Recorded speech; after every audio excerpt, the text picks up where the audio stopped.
Time we visit with Rekha Basu from the Des Moines Register. It's time for Rekha's Voice, and I think you're going to be, talking about a subject a lot of folks are speaking about. Well, yes. My Sunday column was about the new appointment of a president at the University of Iowa, which is generating quite a bit of controversy. And I see today that the Senate Faculty Senate has taken a no confidence vote, which they specified was not against Bruce Harreld himself, but against the Board of Regents for the appointment. Oh, okay. So they want to make that distinction. How can you not say it's against him? It might as well be against him. Semantics, right? Seriously, yeah, in a way, of course, yes. But I think that what they're saying, in a way, you can't blame the guy for getting the appointment. I mean, you can blame, if you think that he's not qualified, you can blame the people who appointed him. But, like, you can blame voters for putting an unqualified president in office, right? Mm-hmm. But when this man had only 1.8% of, votes from the faculty, 1.8% of people thought he was qualified for the job, whereas 90% thought that the other three finalists were qualified, then you know that there's a problem there. And this is the first time. Are any of you graduates of Iowa? You are? Yeah. Okay, so who was the president when you... Tom. Yeah. There, right? That's one of the many institutions in Iowa that I You were on the 10-year plan. Yeah.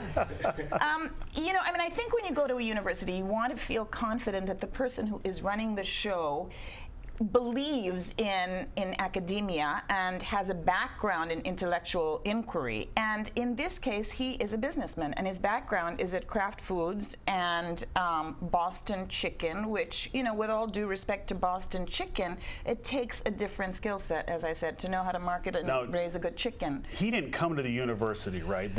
These people went out and came after him. I don't know how that process worked exactly. I mean, I assume that he applied somewhere along the line, and then they winnowed it down to, they have a search firm that goes and selects, that taps people.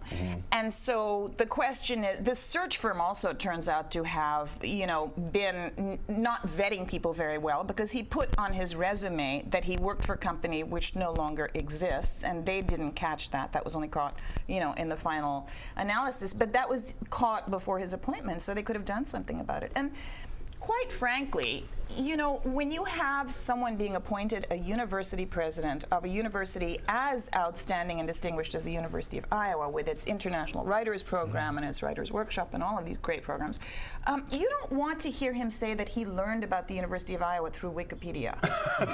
Because that's what he admitted to. Because that's what he admitted to, without any hint of irony. And that tells me he never watches football, and that bothers me. Well, there's that, yeah. But so if he said he learned through the football program, upset all the professors would have. Yeah. Exactly. But the other three candidates had all of the requisite qualifications. He had no administrative academic experience. He has lectured, and he has a good resume. He went to Harvard Business School and Northwestern, and he has lectured at both of those schools. But what does he know or care about academics, about scholarly research? And my biggest concern is, quite frankly, that by putting a businessman in that position, what they're saying is it's okay if the kind of research that we pursue at this institution is going to be skewed towards business interests rather than, free inquiry about where it takes you. Remember there was that whole thing with ISU promoting margarine at one point? Like, you couldn't talk about butter because margarine was the thing that they were being subsidized by. Right. And I really worry that this is going to happen here, that research is going to be slanted, that professors are going to get the short shrift if they're teaching things that go against the grain of what is most profitable, because they're turning this into just another profit-making enterprise. Well, and it also seems as if maybe he was brought in to cut costs. I mean, just to go through and, That's a huge concern, absolutely. Yeah. Or maybe they think that he can raise money because, they want to spend less money on the legislative side, less taxpayer money to support the institution. So both of those things are of concern.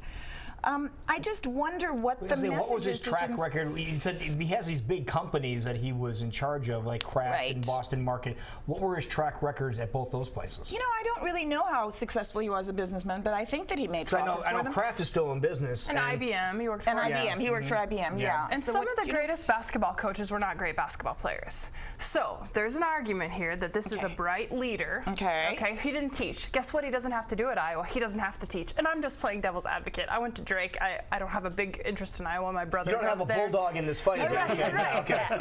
I'm just making the argument that he doesn't teach. So he doesn't have to be a great academic, but if he's a good leader and he can hire really bright people and put really smart people around him. But when you say really smart people, let me push back on this a little bit. People, what is his definition of really smart people? Is it people who are just pro-business? Well, if he's People that don't make know money. that, does he care about intellectual inquiry, about scholarly went to research, Harvard. about good He must teaching? care about He intellectuals went to the on some business level. school, He yes, went to of course. He Harvard. was a very good business student. But does that mean do business interests always translate into academic, curiosity and concern? And I just worry. And now, there's been this faculty senate vote taken, and what is going to happen here? He comes in with a really bad, aura around him. Now, does he have a trial period? No, Or I don't is he believe just so. in until something happens? And that's another interesting point. Because most other employers, if you have 90 days, you're on to prove probation, yourself. right? No, I think once he's in, he's in, and he's making a salary of $590,000 a year plus $200,000 Yeah, it's in a nice annual, package, right? yeah. And he More comes than in, Sally, yeah. and I gotta say, he comes in saying, I will have a learning curve. I will need mentors. All of you who were my opponents I will be counting on you to mentor me. And I think it's a gracious thing to say at one level. At another level, really, you're making that much money and you need mentoring? You need on-the-job coaching? You know what these people who are against him are going to say? What? Right. Not going to happen.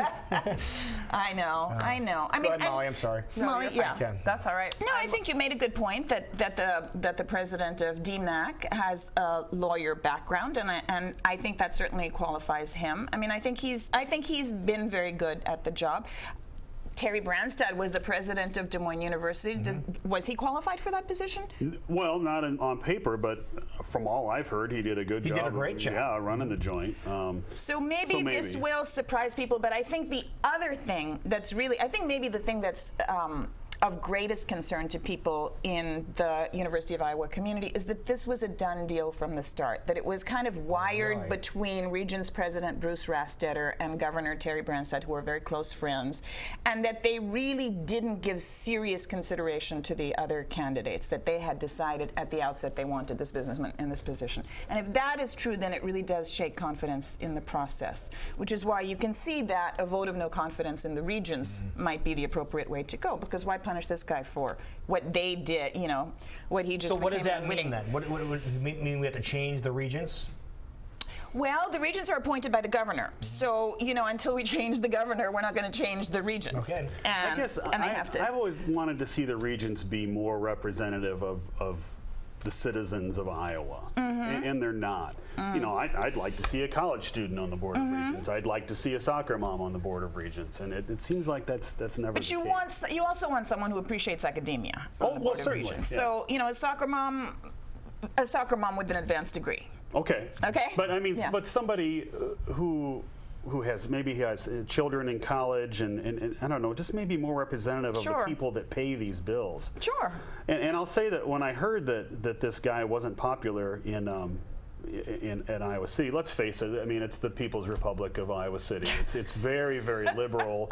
And I thought, they just don't want a rich white guy taking over the university, but it seems like there is more to it than that. Well, and speaking of rich white guy, it's interesting that they say, there were some faculty members and students who were saying, why not a person of color? Why not some minority representation for the first time? And the argument is always, it's really hard to find someone with the requisite qualifications. Well, obviously they stretched the qualifications for this white man with money. So they could have done the same to find a qualified person of color, of whom they probably had many sitting right under their noses on campus. But Okay, now, if anybody missed your column on Sunday, can they still get it online? They can absolutely Okay. still get it online. They can go to my Facebook page where it's linked up. It's on the Register website. It's all over the place. Perfect.